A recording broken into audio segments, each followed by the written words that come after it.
ఒక్కసారి కొమ్మూరి గోల్డ్ కి కాల్ చేయండి. తాకట్లో ఉన్న మీ బంగారాన్ని విడిపించి మార్కెట్ ప్రైస్ కి వాళ్ళు కొనుక్కుని మిగతా డబ్బులు మీకు ఇచ్చేస్తారు. హలో అండి, అందరికీ నమస్కారం. తమిళనాడు రాజకీయాల్లో అంచనాలు తప్పాయి, అంచనాలు తారుమారయ్యాయి. హంగ్ వస్తుంది, విజయ్ కింగ్ మేకర్ కావచ్చు అని కొన్ని ఎగ్జిట్ పోల్స్ చెప్పాయి. లేదు డిఎంకేదే అధికారం అని మెజారిటీ ఎగ్జిట్ పోల్స్ చెప్పాయి. కాదు, తమిళనాడు నాదే అంటున్నాడు విజయ్ తలపతి. కింగ్ మేకర్ కాదు, ఏకంగా కింగ్ నేనే అంటున్నాడు. ఇవాళ ఒక్క యాక్సిస్ మై ఇండియా సర్వే తప్ప ఏ సర్వే కూడా విజయ్ గెలుస్తారని చెప్పలేకపోయాయి. ఒక్క యాక్సిస్ మై ఇండియా సర్వే ఒక్కటి మాత్రమే తమిళనాడు అంచనాను చాలా దగ్గరగా చెప్పిందని మనం క్లియర్గా అర్థం చేసుకోగలగాలి. ఆ సర్వేని చాలా మంది తప్పు పట్టారు, కానీ ఆ సర్వేనే నిజమైంది అనేటువంటిది ఇక్కడ క్లియర్గా మనం అర్థం చేసుకోవాలి. ఇప్పుడు 10:30 సమయం అవుతుంది. ఇప్పటి వరకు ఉన్నటువంటి ఫలితాలు, కేవలం ఇప్పటి వరకు ఉన్న ఫలితాలు 73 స్థానాలతో టీవీకే పార్టీ ముందంజలో ఉన్నటువంటి పరిస్థితి. డిఎంకే అధికార డిఎంకే పార్టీ కేవలం 53 స్థానాల్లో సెకండ్ ప్లేస్లో ఉంది. అన్నా డిఎంకే ఎంతండి? అన్నా డిఎంకే 52 స్థానాల్లో థర్డ్ ప్లేస్లో ఉంది. అన్నా డిఎంకే మధ్య ప్రతిపక్ష స్థానం కోసం పోటీ పడుతుందా అన్నట్టుగా కనబడతా ఉంది. కేవలం ప్రతిపక్ష స్థానం కోసం ఈ రెండు కొట్టుకుంటున్నాయి. విజయం నాదే అని చెప్పేసి విజయ్ దూసుకుపోతున్న పరిస్థితి. విజయ్ చేతిలోకి విజయం రాబోతా ఉంది. కింగుగా విజయ్ అవతరించబోతా ఉన్నాడు. అయితే ఇక్కడ ఒక విషయం, మెజారిటీ ఇక్కడ మొత్తం 234 అసెంబ్లీ స్థానాలు ఉన్నాయి. మ్యాజిక్ ఫిగర్ 118 స్థానాలు ఎవరు సంపాదించగలిగితే వాళ్ళదే అధికారం. కానీ ఇక్కడ ఉన్నటువంటి పరిస్థితిని బట్టి ఇంకా చాలా దూరం ట్రావెల్ చేయాల్సి ఉంది మ్యాజిక్ ఫిగర్కి Vijay party. So magic figure చేరుకోకపోతే అక్కడ హంగ్ వచ్చే పరిస్థితి. హంగ్ వచ్చినప్పుడు టీవీకే అన్నాడీఎంకేతో కలిసి గవర్నమెంట్ ఫామ్ చేసే పరిస్థితులు కనపడతా ఉన్నాయి. మనం గతంలోనే వార్తలు విన్నాం. బీజేపీ వాళ్ళు విజయ్తో కలిసి పొత్తు పెట్టుకుందామని ట్రై చేశారు. ఆల్రెడీ బీజేపీ అన్నాడీఎంకే కూటమిలో ఉంది కదా, ఈ కూటమిలోకి విజయ్ని కూడా తీసుకొద్దామని ప్రయత్నం చేశారు. విజయ్కి డిప్యూటీ సీఎం పదవిని కూడా ఆఫర్ చేశారు, కానీ దాన్ని విజయ్ తిరస్కరించాడు. ఎన్నికల ముందు కనుక పొత్తు పెట్టుకుంటే తమిళనాడు రాజకీయాల్లో విజయ్కి పడే ఓటు పడదు, అది డిఎంకే ప్లస్ అవుతాయి అనేటువంటిది విజయ్ బీజేపీ పెద్దలకు చెప్పినట్టుగా. విజయ్ తరపున త్రిష ఏకంగా కేంద్ర హోంశాఖ మంత్రి అమిత్ షాని కలిసి ఎన్నికల ముందు పొత్తు పెట్టుకుంటే విజయ్ పొలిటికల్ కెరీర్కి ఇబ్బంది, అవసరమైతే ఎన్నికల తర్వాత మేము పొత్తు పెట్టుకుంటాం అనేది చెప్పారు అనేటువంటిది మనం గతంలో విన్నాం. దానికి ఉన్న కారణాలు ఏంటంటే బీజేపీతో డైరెక్ట్గా తగాదు పెట్టుకుని విజయ్ ముందుకు వెళ్ళలేడు. కాబట్టి తగాదు లేకుండానే కొద్ది పద్ధతిగా సూత్రపాయంగా చెప్పినట్టుగా, పైకి మాత్రం నేను సైద్ధాంతికంగా బీజేపీకి వ్యతిరేకిని, రాజకీయంగా డిఎంకేకి వ్యతిరేకిని అని విజయ్ చెప్పినప్పటికీ ఒక ప్రామిస్ అయితే ఎన్నికల తర్వాత అవసరమైతే మీతో కలిసి జట్టు కట్టాలని నేను సిద్ధమని చెప్పినట్టుగా మాత్రం అప్పట్లో వార్తలు ఎన్నో. ఇప్పుడు ఆ వార్తల ప్రకారం అయితే మాత్రం ఖచ్చితంగా అన్నాడీఎంకే కూటమితో కలిసి టీవీకే గవర్నమెంట్ ఫామ్ చేసేటువంటి అవకాశం చాలా క్లియర్గా ఉంది. అప్పుడు 118 స్థానాలు చాలా ఈజీగానే చేరుకునేటువంటి పరిస్థితి ఉంది. సో ఇక్కడ DMK versus AnnaDMK tight fight నడుస్తుంది. వీళ్ళిద్దరి మధ్య టగ్గాపోటీ నడుస్తూ ఉంది, ఎవరు ఎక్కువ ఎవరు తక్కువ అన్న కాడ. ఇక్కడ టీవీకే పార్టీ మాత్రం వాళ్ళు దూసుకొని పోతా ఉన్నారు. విజయ్ కింగ్ అంటే ఒక విషయం, ఎన్నికల ముందు పొత్తు పెట్టుకుంటే ఏమయ్యేది, విజయ్ డిప్యూటీ సీఎం అయ్యేవాడు.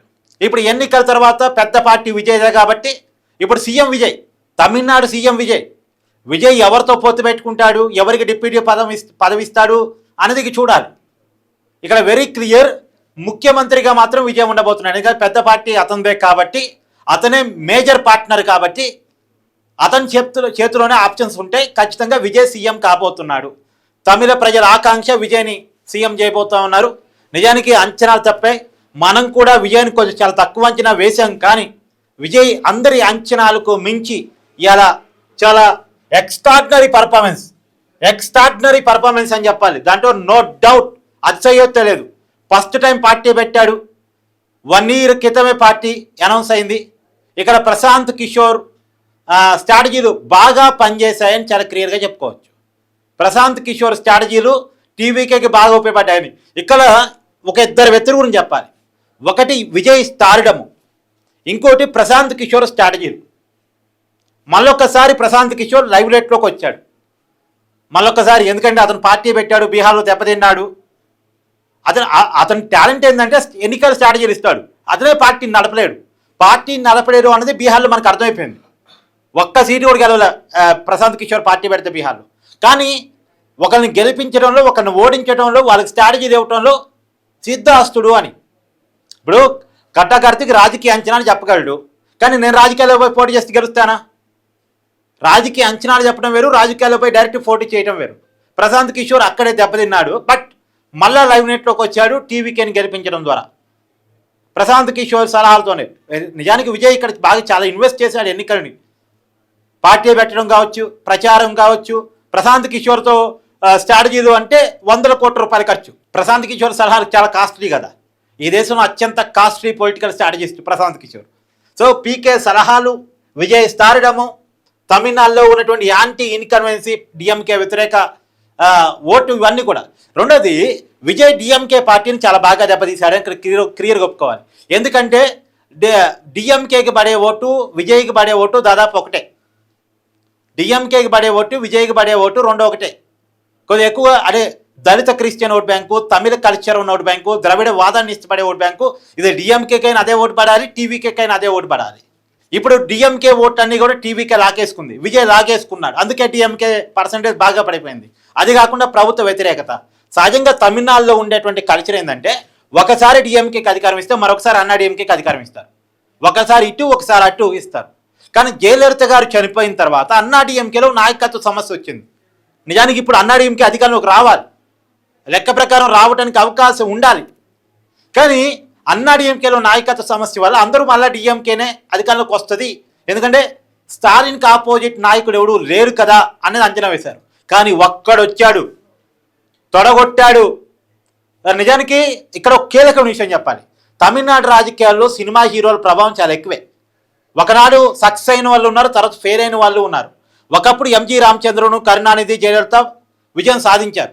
కానీ తర్వాత కాలంలో విజయకాంత్, కమలాసను, శరత్ కుమార్ వీళ్ళంతా ఫెయిల్ అయ్యారు.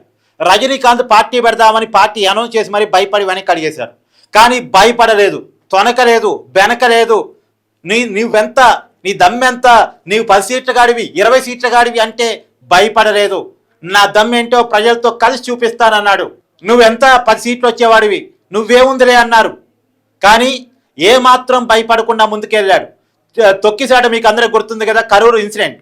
ఆ తొక్కిసాట తర్వాత విజయ్ గ్రాఫ్ అమాంతం పడిపోయింది. విజయ్ కేసులు పడ్డాయి, తమిళనాడు హైకోర్టు సీరియస్ అయింది. అసలు విజయ్ని అరెస్ట్ చేస్తారా అనే పరిస్థితి అంత. రెండోది విజయ్ భార్య బయటకు వచ్చి విజయ్ మీద ఆరోపణలు చేసింది. విజయ్కి త్రిషకి సంబంధాలు, రకరకాల పుకార్లు తమిళనాడు రాజకీయాలు చక్రం తిప్పాయి. అయినా సరే అవేవి కూడా విజయ్ని ఏమాత్రం ఇబ్బంది పెట్టలేకపోయాయి అనేది ఇక్కడ క్లియర్గా అర్థమవుతుంది. వీటేవి కూడా తమిళనాడు ప్రజలు పట్టించుకోలే, ఇవేవి కూడా తమిళనాడు ప్రజలు పట్టించుకోలే. విజయ్ క్యాండిడేట్ సెలక్షన్ అద్భుతం. తను కారు డ్రైవర్కి సీట్ ఇచ్చాడు, తన కారు డ్రైవర్కి ఎమ్మెల్యే సీట్ ఇచ్చాడు, చాలా కొత్త యువకులకి సీట్లు ఇచ్చాడు. ఏదో మనం 1982లో టీడీపీ పార్టీ పెట్టినప్పుడు ఎన్టీ రామారావు ఎలాగైతే ఒక రైతుని, ఒక కార్మికుడిని, ఒక కర్షకుడిని, ఒక కారు డ్రైవర్ని, ఒక లొంగిపోయిన నక్సలెట్ని, ఒక సామాజిక కార్యకర్తని, ఒక సమాజంలో అభ్యుదయవాదిని ఎలాగైతే క్యాండిడేట్గా సెలెక్ట్ చేశాడో విజయ్ అలాగే సెలెక్ట్ చేశాడు. ఎన్నికల రోజు కూడా సైకిల్ మీద వచ్చి ఓటేసిపోయాడు. గతంలో అయితే ఈసారి మాత్రం కన్వైతే వచ్చినట్టున్నారు, సారీ టు సే. ఎందుకంటే ఇప్పుడు పార్టీ అధినేతగా ఉన్నాడు, మొత్తం పోలింగ్ సన్నతను అన్వేషించారు కాబట్టి ప్రతిసారి కూడా అంటే తమిళనాడు జనంతో అతని కనెక్టివిటీ బాగా పెరిగింది, బాగా పెంచుకున్నాడు. సో అంతిమంగా ఇవాళ విజయం సాధించి విజయ్ తనేంటో చూపించుకున్నటువంటి పరిస్థితి. ఇవాళ 73 సీట్లు ఇక్కడ కనపడుతూ ఉన్నాయి. ఇది ఇంకా కూడా మారేటువంటి అవకాశం ఉంది. లేటెస్ట్గా ఏమైనా మారేదా? ఇప్పుడు ఇవి కూడా మారుతూ ఉన్నాయి. మనకు వస్తున్న అంచనాల మేరకు ఇది 78 వరకు పెరిగింది అనేటువంటిది చూడాలి. ఇది మారుతూనే ఉంటుంది, పెరుగుతుంటుంది, తగ్గుతుంటుంది. ఎనివే టీవీకే పార్టీ చాలా పెద్ద పార్టీగా అవతరించింది. విజయ్ కింగ్ మేకర్ కాదు, ఏకంగా కింగ్ అయ్యాడు. తమిళనాడు ముఖ్యమంత్రిగా విజయ్ అని నేను. సరే చూద్దాం ఎలా ఉంటుంది తమిళనాడు రాజకీయాలు అనేటువంటిది.